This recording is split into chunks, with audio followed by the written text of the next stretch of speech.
여러분, 우리가 이청년부 교회 공동체 있잖아요. 우리가 속한 교회는 분당 우리 교회고요. 분당 우리 교회만의 또 색깔이 있고 또 교회에 여러 이제 흐름들이 있어요.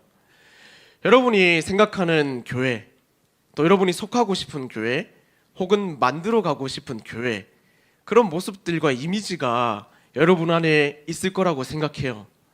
어떤 교회를 원하세요? 교회가 어떤 공동체였으면 좋겠습니까? 각자가 다 다른 색깔을 가지고 있겠지만 적어도 난 교회라면은 이런 모습은 있어야 될 것 같아 라고 생각하는 부분들이 분명히 있을 겁니다. 이 부분을 나중에 소그룹에서 한번 자유롭게 나눠보세요. 그러나 나눌 때 나는 이 교회 이런 교회였으면 좋겠는데 이러지 않아서 우리 교회가 아쉬워 이러지 말고, 우리 교회가 이런 모습을 가지고 있지만 나는 더 이런 교회의 모습을 가지고 교회를 만들어 갔으면 좋겠어. 사실 모자란 부분이 있으면은 우리가 만들기 시작하면 되거든요. 그렇게 해서 우리 안에 부정적인 말보다도 어떻게 더 좋은 공동체로 나아갈 수 있을까, 그런 고민들이 지금 필요한 시점이 아닌가 생각이 돼요. 우리가 교회라고 했을 때 여러 가지 이미지가 있죠. 하나님이 주인 되시는 것, 그리고 성도들이 주인인 것, 구제하는 것, 사랑하는 것, 이게 이제 교회의 모습 아닐까 하는 각자의 이제 생각들과 기준들이 있을 것인데, 오늘은 교회가 과연 성경적으로 하나님께서 정의 내리시는 교회가 뭔가, 이걸 이제 살펴볼 거예요. 특별히 이번 한 달 동안 에베소서 말씀을 가지고 하나님이 기뻐하시는 공동체, 그리고 우리가 함께 꿈꿔야 될 공동체는 성경적으로 어떤 공동체인가, 이걸 한번 다뤄볼 거거든요. 그래서 한번 여러분도 깊이 있게 한번 생각해 보세요. 공동체 안에서 내가 어떤 공동체가 되기를 꿈꾸는가, 그 꿈꾸는 공동체를 위해서 내가 할 수 있는 건 뭘까, 이런 지점이요. 교회라고 했을 때 헬라인 단어는 뭘로 쓰냐면 에클레시아라는 단어를 써요. 이제 담임 목사님 책도 있죠. 에클레시아는 뭐냐면은 밖에서 불러 모으다 이런 뜻을 가지고 있어요. 에클레시아, 밖에서 불러 모으다, 믿는 자들을 불러 모았다 이런 뜻을 가지고 있죠. 근데 이 에클레시아라는 단어가 언제 쓰여졌냐면은 처음으로 베드로와 예수님의 대화 중에 너를 이제 개발하지 않고 베드로라 하겠다, 그리고 이 반석 위에 내가 내 교회를 세우겠다, 그렇게 등장했던 단어 교회가 에클레시아라는 단어입니다. 근데 재밌는 거는 뭐냐면은 이 에클레시아라는 단어가 불러 모으다라고 하지만은 믿는 자들의 모임, 이게 이제 보통 우리 흔히 정의하는 교회의 정의인데요. 엄밀하게 말하자면은 예수 그리스도를 주로 고백하는 베드로의 고백처는, 베드로의 고백이 뭐죠? 주는 그리스도시요 살아계신 하나님의 아들이시니이다. 이 고백을 나누는 자들의 모임이 이 교회의 정의라는 거예요. 예수님을 주인으로 고백하는 자들의 모임. 교회는 마가 다락방에 처음에 예수님께서 승천하시고 나서 막 모였죠. 그게 이제 교회의 시초였습니다. 그리고 나서 막 오순절 강림 사건을 통해서 예루살렘 교회가 세워지거든요. 그 이후에 북쪽으로 뭐 수리아, 그리고 동쪽으로 서쪽으로 유럽으로 나가고, 그렇게 해서 초대 교회들이 곳곳에서 세워지기 시작했어요. 그래서 지금의 이제 교회가 갖추어지게 된 거는 종교개혁 이후거든요. 종교개혁 이전에는 카톨릭 이제 모임이 있었고요. 여러 가지 이제 교회의 모습이 있으면서 지금에 이르게 됐는데, 사실 우리가 초대교회 하는데 초대교회를 얘기하면서 제일 강조되는 게 뭐예요? 그들은 막 물건을 나눠 쓰고 땅도 팔아가지고 어려운 사람 돕고 이런 모습들이 있었단 말이에요. 근데 중요한 건 이게 삐딱하게 보는 사람들은 무슨 그런 공산주의가 있냐 하지만은 자발적인 것이었거든요. 근데 사실 그렇게 보면서 초대교회와 지금의 교회의 모습을 많이 비교하기도 해요. 야, 그때는 땅 팔아가지고 도왔다는데, 야, 뭐 요즘 교회는 왜 이렇게 사랑이 없어? 이렇게 말하는 게 우리 서로 간에 뭐 얘기는 안 하지만 조금 이제 마음에 품고 있는 아쉬움 아닙니까? 근데 교회가 과연 사랑의 공동체인가? 이게 과연 성경적인가? 했을 때 사랑은 사실은 하나님을 주인으로 삼을 때 나타나는 열매이자 결과 중에 하나지, 공동체가 원래적으로 사랑을 품고 있고 갖고 있는 건 아니거든요. 왜냐하면 우리 가운데 사랑이 원래 없거든요. 우리는 죄악된 존재이기 때문에요. 그래서 그런 아쉬움은 있겠지만은 어쨌든 그 결과물을 만들어 나가기 위해서 우리는 어떤 공동체가 되어야 하는가, 이걸 한번 에베소서를 통해서 한번 고민해 봤으면 좋겠어요. 방금도 말씀드렸다시피 하나님의 사랑이 우선되는 게 교회의 본질적인 목적과 정의는 아니거든요. 왜냐면 아까도 에클레시아라는 뜻은 불러냄을 받은 사람들이라는 뜻을 가지고 있지만은 그전 제가 그 이후에 뭐라고 했어요? 예수님을 주로 고백하는 사람들의 모임이라고 했잖아요. 에클레시아는 불러 모은 사람들의 뜻을 가지고 있다면은 철치, 우리가 쓰는 교회라는 단어를 큐리오스라는 헬라어 단어에서 유래했습니다. 큐리오스는 뭐냐면은 주인의 뜻을 갖고 있거든. 주인. 그래갖고 나의 주 나의 하나님, 그때 등장하는 단어가 큐리오스예요. 큐리오스.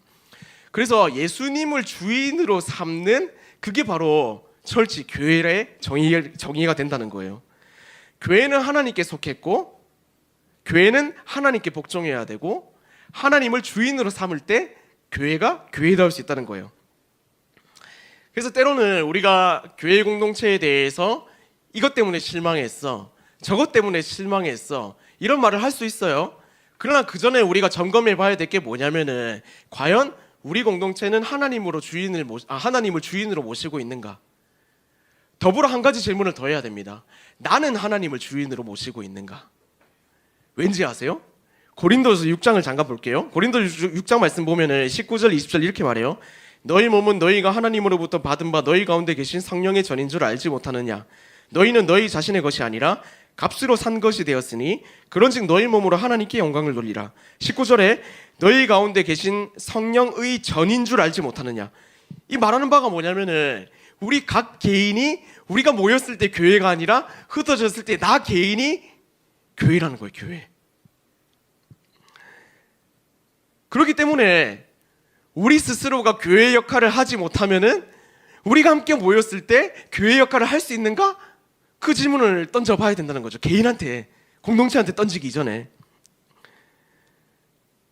교회 표지라는 게 있거든요. AD 325년에 니케아 공의라는 게 열렸어요. 여러 가지 신학적 논의들을 가지고 그때 막 결정한 것들이 있어요. 그때 교회의 특징에 대해서 딱 확정을 하는데 이렇게 말하거든요. 우리는 하나의 거룩하고 보편적이며 사도적인 교회를 믿는다. 다시 말해서 교회는 통일성, 거룩성, 보편성, 사도성을 가지고 있어야 된다. 이게 교회다라고 말했거든요. 어려운 말이지만 차차 풀어갈게요. 그 중에 오늘 다루고자 하는 것 중 하나가 뭐냐면은 교회의 거룩성입니다. 교회의 거룩성. 계속 이어서 말하지만은 교회가 어떻게 거룩하게 되냐면은 하나님을 주인으로 모실 때 거룩하게 된다는 거거든요. 오늘 다루게 되는 에베소서 말씀을 보면은요, 바울은 교회에 대해서 막 이런 근본적인 정의를 에베소 교회 성도들에게 주기를 원했어요. 야, 교회가 뭔지 아냐? 교회가 어떤 존재인지 아냐? 어떤 의미를 갖고 있는지 아냐? 왜냐면 에베소서를 쓸 당시에 바울은 감옥에 갇혀 있었거든요. 그래서 에베소에 여러 세워진 교회들이 있는데 교회들의 역할을 제대로 하지 못하는 거죠. 그래가지고 사도 바울이 감옥에서 애타는 마음으로 쓴 거예요. 야, 교회는 이래야 돼.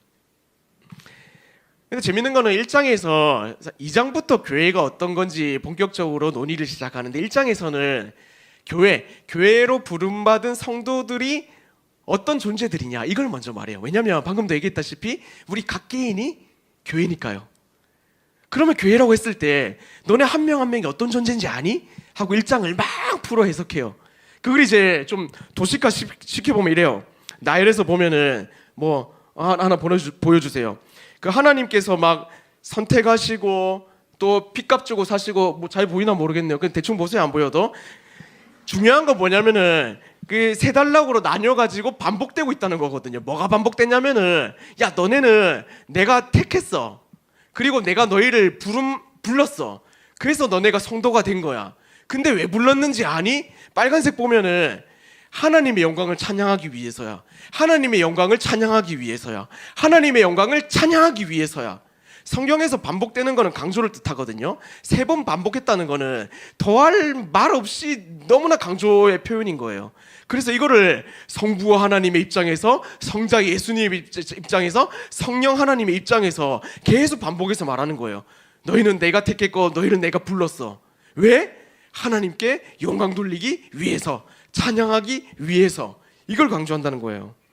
6절, 12절, 14절 빠르게 읽어보면 이래요. 6절부터 이는 그가 사랑하시는 자 안에서 우리에게 거저 주시는 바 그의 은혜의 영광을 찬송하게 하는 것이라. 12절 이는 우리가 그리스도 안에서 전부터 바라던 그의 영광이 찬송이 되게 하려 하심이라. 14절 이는 우리 기업의 보증이 되사 그 얻으신 것을 속량하시어 그의 영광을 찬송하게 하려 하심이라. 이거 결국에는 너네가 성도가 되고 그리스도에 된 이유가 뭐냐? 나한테 영광 돌리고 찬송하기 위해서다. 되게 보면은 하나님 뭐 스스로 되게 자뻑 같은 존재신가 하는 느낌이 들긴 하지만 사실 우리 존재가 만들어진 게 그의 영광을 돌리기 위함이라고 성경은 여러 곳곳에서 말하거든요. 이사야서 43장 21절 보면은 내가 너희를 지었노니 너희는 나를 찬양하게 하기 위함이다. 웨스터민스터 신앙고백 1조에 보면은 우리의 인간의 목적에 대해서 뭐라고 말하고 있냐면은 하나님을 기쁘시게 하는 것과 그를 영원토록 즐거워하는 것이 인간의 목적이다라고 말하거든요. 그렇기 때문에 하나님께 영광 돌리기 위한 것, 이게 너무나 당연하지만 사도 바울이 얘기한 게 뭐냐면은 너네가 한 명 한 명이 교회면은 이 교회의 목적이 뭘까 했을 때 교회의 목적이 이거라는 거예요. 어떤 목적? 하나님께 영광 돌리고 하나님께 찬양 올려드리는 것. 이게 바로 교회의 성경적이고 궁극적인 목적이어야 한다는 거예요. 그럼 우리가 계속 질문을 던져보는 거죠. 우리 공동체는 과연 하나님께 영광 돌리고 있고 하나님께 찬양 올리고 있는가? 우리 교회는 하나님께 영광 올리고 있고 하나님께 찬양을 드리고 있는가? 우리 각자 한 명 한 명을 통해서 하나님께서 영광 받으시고 계신가? 사도 바울은 근데 이게 실질적으로 정말 힘든 거거든요. 여러분 삶을 한번 생각해 보세요. 일주일간의 삶이 주일엔 어떻게든 함께 모여가지고 고백하는 게 정말 하나님 주인이십니다. 아까 찬양했듯이 경배하리 경배하리 내 주 하나님 경배합니다 찬양합니다. 이 모든 세상이 하나님의 것이 되기를 소망합니다. 이렇게 한 마음으로 찬양하지만 월요일부터 토요일까지 매번 그래 삽니까? 솔직히 한번 생각해 보세요. 저도 그렇게 솔직히 못 삽니다. 목사지만 저도 이제 짜증나는 일들이 있고 매 순간마다 하나님께 영광 돌리면서 사는 게 너무 힘들다고요. 왜냐면 저도 교회를 벗어나면은 그냥 한 사람의 가장이고 그리고 사회 속에서 살아가는 구성원이거든요. 얼마나 그 걱정거리가 많고 그런 이제 생각해야 할 거리가 많겠습니까? 저도 전세 살거든요. 그러니까 이제 걱정이 되는 거죠. 이제 6개월 살았지만은 1년 반 뒤에 어떻게 해야 되지? 이런 걱정 있잖아요. 다 여러분 걱정하는 거 저도 이제 걱정하고 있는 거거든요. 그러니까 우리가 영광 돌리면서 하나님께 매번 찬송하면서 살 수 있다 없다? 어려워요. 살 수 없다 이러면 좀 이상하니까. 그렇잖아요. 어려워요. 그래서 사도 바울이 이 교회 구성원이 되고 결국에는 교회의 목적인 하나님께 영광과 찬송을 돌리기 위해서 너네가 애써야 되는데 그래서 막 기도를 해요. 17절부터 계속 막 기도를 하거든요. 그 기도의 핵심 내용 중에 하나가 이거예요. 17절입니다. 17절 한번 읽어볼까요? 다 같이 17절 시작. 우리 주 예수 그리스도의 하나님 영광의 아버지께서 지혜와 계시의 영을 너희에게 주사 하나님을 알게 하시고 아멘. 너네가 정말 하나님의 목적대로 바로 서서 올바른 교회를 세웠으면 좋겠는데 너네 정말 힘들잖아. 그래서 내가 기도한다. 너희에게 뭐가 있었으면 좋겠다? 지혜와 계시의 영을 주사 하나님을 알게 하시고 18절 앞부분에는 마음의 눈을 밝히사 이런 표현도 있거든요. 결국에는 지혜와 계시의 영이 우리에게 있어야지 그 일이 가능하다는 거예요. 근데 지혜와 계시의 영이 뭘까요? 지혜의 영, 계시의 영. 지혜라는 것은 하나님을 경외하는 것이거든요. 그걸 할 수 있도록 돕는 분. 계시라는 것은 드러내 밝히 보이다 이런 뜻이에요. 하나님의 말씀을 우리가 듣고 보았을 때 하나님의 메시지를 깨달을 수 있게 우리를 도와주시는 분. 누굴까요? 바로 성령 하나님, 성령 하나님. 그러니까 사도 바울이 기도하는 건 뭐냐면은 너희에게 성령 하나님의 도우심이 필요하다. 다시 말해서 너희에게 성령 충만함이 필요하다. 이렇게 얘기하고 있는 것이거든요. 결국 바른 교회, 스스로 바른 교회, 올바른 교회를 세우기 위해서 우리에게 가장 처음 필요한 게 뭔가 할까? 17절에 말씀했던 대로 성령 충만이 필요하다는 거예요. 성령 충만. 사도 바울은 그렇게 되기 위해서 바란다는 소망의 고백을 담아서 기도하고 있는 것이거든요. 성령 충만. 여러분 성령 충만이 뭘까요? 감사하게도 이청년부 하나님이 너무 사랑하셔서 대예배 때 담임 목사님을 통해서 성령 충만을 막 설명해 주셨거든요. 성령 충만이 뭐냐면은 성령의 지배를 받는 거예요. 나중에 에베소서 5장 17절을 보게 되면은 술 취하지 말라 이는 방탕한 것이네 오직 너희가 성령의 충만함을 받으라 나오거든요. 술이랑 대비해 놓은 이유가 뭐냐면은 그 술을 먹으면은 셀프 컨트롤이 안 되거든요. 그걸 빗대 가지고 너희가 성령에 취해라. 성령의 충만함, 성령의 지배를 받아라. 성령의 컨트롤을 받으라 이 말이거든요. 성령 충만. 우리가 보통 성령 충만이라고 할 때 우리 발끝에서부터 머리끝까지 만땅으로 채우는 것을 뭔가 성령 충만이라고 이미지화 시키고 그렇게 인식할 때가 있어요. 근데 성령 충만은 그런 게 아니에요.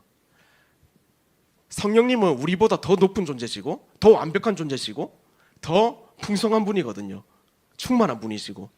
그렇기 때문에 성령 충만의 의미는 뭐냐면은 그 충만하심 가운데 내가 거하고 있는 걸 뜻해요. 만약 여러분 집에 이제 부자 돼서 저택을 지었다 생각해 보세요. 저택의 가장 필수 요소가 뭘까요? 풀장이죠. 풀장. 풀장이 엄청 커다랗게 있어요. 거기 물을 다 채워놓고 거기 여러분이 쏙 잠겨가지고 꼬르륵 하고 죽었다고 생각해 보세요. 그게 바로 사실은 성령의 풀 안에 성령 충만의 개념이 그 뜻이 바로 그런 뜻이에요. 그 풀 안에 가득 차 있는 게 성령이라고 생각할 때 성령 충만은 뭐냐면은 그 풀 안에 내가 들어가 가지고 꼬르륵 하고 죽어버리는 게 성령 충만이에요. 성령 안에 거하는 거거든요. 성령의 지배를 받는 것이거든요. 그게 성령 충만이에요. 사실 우리는 성령 충만을 계속해서 간구해야 됩니다. 왜냐하면 성령 충만 없이는 하나님께 찬송할 수 있는 입술도 안 생기고요. 하나님께 영광 돌릴 수 있는 능력이나 의지도 주어지지 않기 때문입니다. 왜냐하면 우리는 지금도 죄의 지배를 받거든요. 죄라는 게 진짜 웃긴 게 뭐냐면 회개하면 없어지는 게 아니라 막 끄트머리 여기 달려 있어요. 진짜 지방 덩어리처럼. 그리고 이제 여름이 돼가지고 여러분 제가 살이 막 계속 찌니까 그 대청교구 목사님들하고 내기를 했어요. 한 달 뒤에 이제 누가 먼저 많이 뺐냐 해가지고 좀 그러긴 사행성이긴 한데 아무튼 돈 내기를 했거든요. 근데 가게에 지장 안 가는 범위 내에서 와이프 모르는데 들었네요.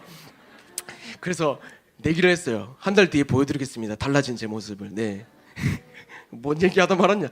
그래서 죄는 항상 여기 있어요. 지방 덩어리 있죠. 뱃살처럼.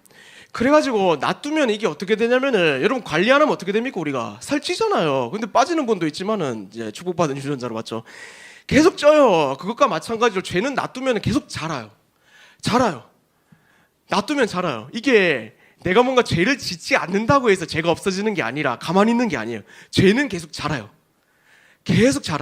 그렇기 때문에 우리가 죄성을 가지고 있다는 것이고 죄에 오염되어 있는 상태 가운데 있어서 이 죄를 계속 회개하고 돌이키고 회개해야 되는 이유가 뭐냐면은 하나님께 발걸음을 돌린단 말이거든요. 그래서 계속 죄성을 몰아내고 해야 돼요. 말씀으로 죄성을 몰아내고 성령으로 죄를 몰아내고. 그래서 우리가 뭔가 그런 세상의 죄들을 끊으려고 했을 때 이게 쉽지 않은 게 우리는 죄성을 갖고 있어가지고 그 생각도 이미 이제 죄로 이제 물들어 버리고 끊어버리는 건 정말 어렵거든요.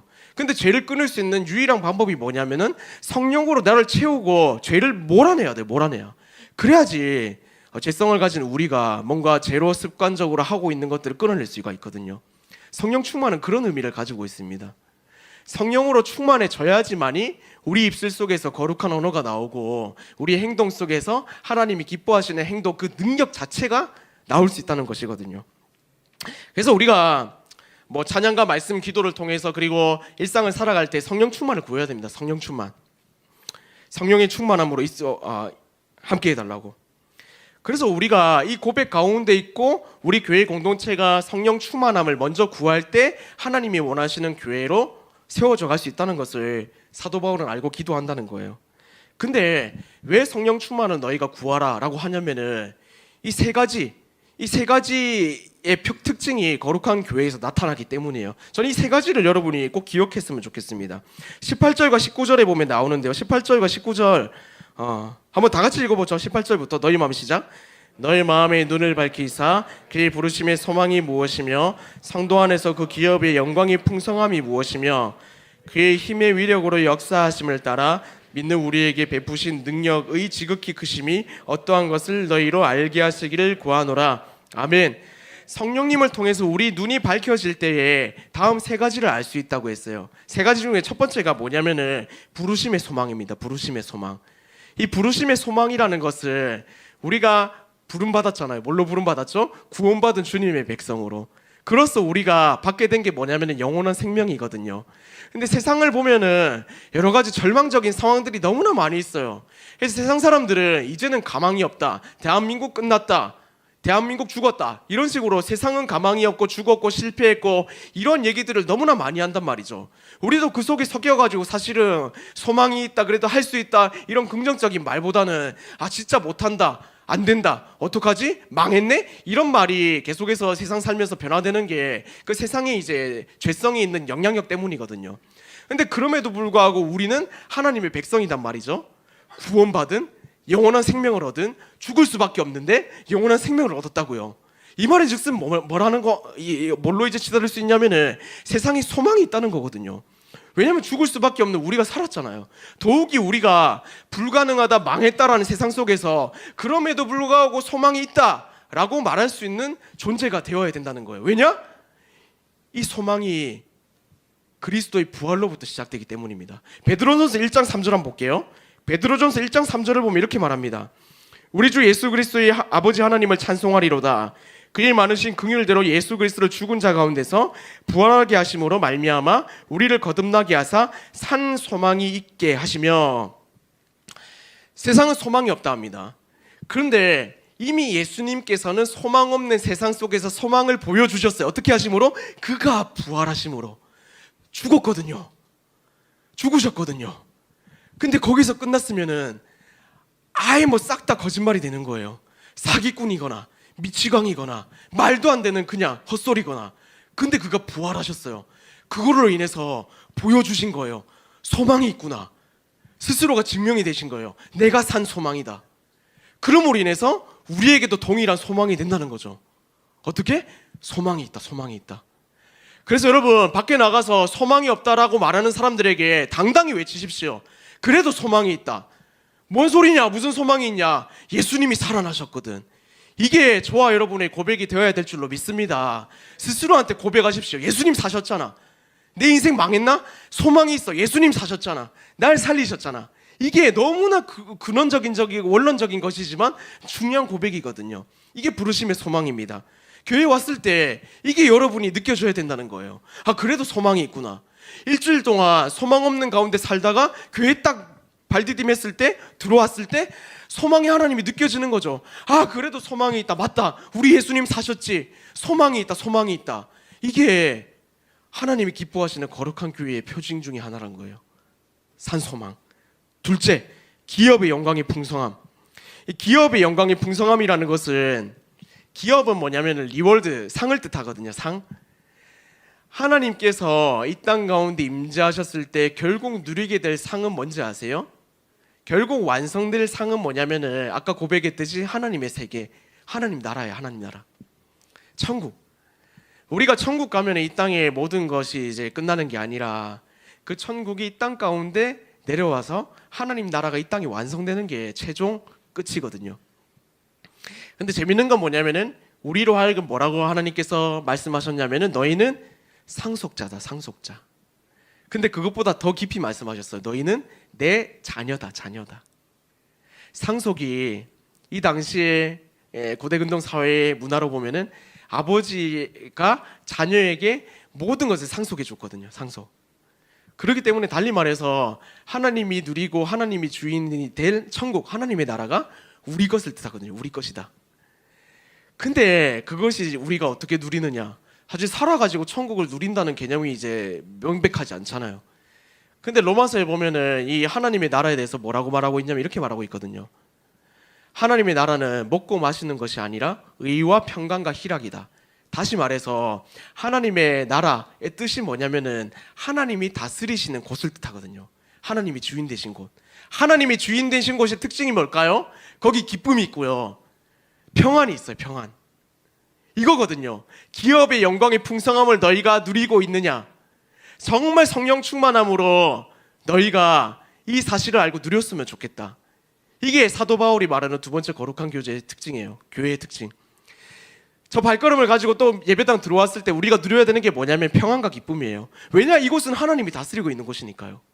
하나님이 주인 되시니까 걱정할 게 없죠. 평안이 있고 기쁨이 있고, 걱정 근심 일단 뒤로 다 던져버리고, 와, 하나님이 진짜 내 주인 되신다는 거, 여기에 대해서 기쁨과 평안이 있냐고, 여러분에게.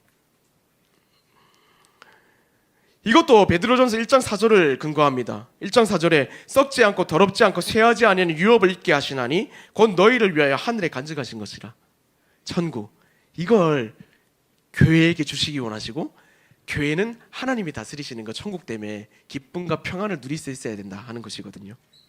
이게 두 번째입니다. 세 번째, 근데 이 앞서 말했던 부르심의 소망과 기업의 영광의 풍성함은 어디서부터 나오는지 아세요? 바로 하나님의 능력의 크심으로부터 나옵니다. 하나님의 능력의 크심이 얼마나 대단하냐면 여러분, 우린 진짜 죽을 수밖에 없는 죄인인데 살려주셨거든요. 그것만 해도 대단한 거거든요. 왜냐면 생명의 주관자라는 거니까요. 우리가 우리 삶에 대해서만 여러 가지를 생각하지, 사실 이 세계가 돌아가는 정세나 이 세상이 돌아가는 것에 대해서 관심을 안 가지잖아요. 가지기도 못하러 그런 거에 관심을 가집니까? 우리 먹고 살기도 바쁜데. 그런데 온 우주를 운행하시는 분이 누구시냐면 하나님이시거든요. 세상에 믿지 않는 자들이 막 득세에 있고 높은 자리에 있어도 결국에는 그 모든 것을 섭리로 이끌어 가시는 분은 하나님이시거든요. 너무 대단한 분 아닙니까? 그 사실이 우리는 교회 안에서 여전히 되뇌어지고 이게 인식이 되어야 한다는 거죠. 왜냐하면 하나님의 그 크심을 알게 되고 맞닥뜨리게 되면 우리가 얼마나 연약하고 작은 존재이고 비참한 존재인지를 깨닫거든요. 이게 교회 안에 살아있어야 된다는 거죠. 때로는 우리는 교회에 와가지고 우리 스스로를 드러내기 바쁠지도 몰라요. 내가 중심일 때가 되게 많이 있거든요. 그러면은 사실은 하나님이 중심이 되는 것이 아니라 내가 중심이고 내가 주인이 된 것과 마찬가지입니다. 교회 안에서 우리가 여전히 주장할 수밖에 없는 것은 나는 연약하고 나는 아무것도 못합니다. 하나님께서만 모든 것을 하실 수 있습니다. 이런 고백이 나타나야 된다는 것이거든요. 이 세 가지, 부르심의 소망, 기업의 영광의 풍성함, 하나님의 능력의 크심, 이게 과연 우리 공동체 안에 되뇌어지고 발견되고 있는가? 그러나 이것을 가능하게 하기 위해서 뭐가 필요하다겠습니까? 성령 충만이요. 그래서 우리 공동체는 이것을 지향하며 계속 발걸음할 거예요. 이 세 가지를 종합하자면 결국에는 하나님이 높임받는, 그걸 뜻하거든요. 마지막 질문이 남은 거예요. 이 세 가지를 다뤘으면 마지막 질문, 어떤 질문이 남았냐? 그럼 과연 우리 공동체는 하나님께서 기뻐하시는 거룩한 공동체인가? 이 세 가지를 여러분 교회 안에서 누리고 있습니까?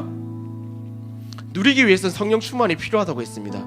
근데 교회에 와서 누리기 전에 우리는 우리 삶을 생각해 볼 수밖에 없습니다. 이 세 가지를 내 개인의 삶 속에서 누리고 있는가, 이걸 돌아봐야 된다는 것입니다. 내가 일주일을 살면서 정말 하나님께서 나를 구원하셨지, 그거에 대한 감격이 있는지, 맞아, 나는 하나님 나라의 백성인데 내가 천국을 살아가고 있는 걸까?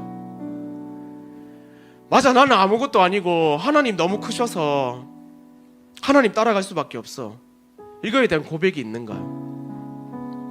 그러나 여전히 우리의 이성과 감각과 모든 것을 무너져 있기 때문에 이런 생각을 애써 하기가 버겁습니다. 먹고 사는 게 우선이니까요. 그러나 이 생각을 하기 위해서 필요한 게 뭐냐? 그게 바로 성령 충만이라는 거예요. 성령 충만. 그래서 여러분, 한 주간 담임 목사님도 그렇게 말씀하셨지만 저도 여전히 강조하고 싶습니다. 성령 충만을 구하세요. 성령 충만을 구하세요. 성령님 제발 나를 붙잡아 주셔서 정말 이 일주일의 삶이 하나님 기뻐하시는 거룩한 삶을 살아갈 수 있도록 인도해 주세요. 그러고 나서 그 마음 가지고, 간절한 마음 가지고 교회에 와보세요. 여러분의 간절한 마음이 모이면 예배는 더 간절해질 수밖에 없어요. 여러분의 그 간절한 마음이 모여서 예배가 은혜로 치닫으면요, 공동체 모여서도 여러분 집에서 가서도 이 간절한 마음과 은혜를 나눌 수밖에 없어요. 저는 우리 공동체가 그런 하나님이 기뻐하시는 거룩한 공동체가 되었으면 좋겠습니다. 여러분 다 같은 마음 아니에요? 다 같은 마음으로 교회 온 것 아닙니까? 다 같은 마음으로 하나님 앞에 나와 이 청년부 예배 와서 그걸 좀 누리고자 하는 것 아닙니까? 성령 충만을 성령의 지배를 받는 것이라 말했습니다. 결국 이거는 내가 죽는 것입니다. 내가 죽는 것. 마지막 22절과 23절 이렇게 고백합니다. 또 만물을 그의 발 아래에 복종하게 하시고 그를 만물 위에 교회의 머리로 삼으셨느니라. 교회는 그의 몸이니 만물만 안에서 만물을 충만하게 하시나 이에 충만함이니라. 우리는 이상적인 공동체를 찾습니다. 근데 그 가운데 그리스도의 다스리심과 거룩함이 없다면 이상적인 공동체를 만나기도 만들 수도 없습니다. 우리가 정말 그런 이상적인 교회가 공동체가 되길 꿈꾼다면요, 내 옆에 앉은 사람이 먼저 사랑해주고 품어주고 그걸 기대하는 게 아니라 내가 먼저 하나님 앞에 바로 서야 됩니다. 그래서 사랑하는 여러분, 이번 한 주 힘을 내십시오. 그리고 하나님께 구하십시오. 성령 하나님, 나로 하여금 충만한 은혜를 덧입혀 주셔서 정말 일주일 가운데 하나님이 기뻐하시는 거룩한 산 제사로 드리는 삶을 살게 해 주시옵소서. 그 간절함을 가지고 일주일 보내고 교회에 와 보십시오. 다를 겁니다. 확실히 다를 겁니다. 그리고 이 부족함들을 여러분의 강함으로 하나하나씩 만들어가는 그런 섬김이 있었으면 좋겠습니다. 그래서 일주일간의 예배 가운데 살며 하나님과 동행하며 그 은혜를 마음껏 누린 가운데 공동체에서 나눠주는 그런 하나님의 자녀로서의 귀한 삶을 살아내는 저와 여러분 될 수 있기를 주님의 이름으로 축원합니다.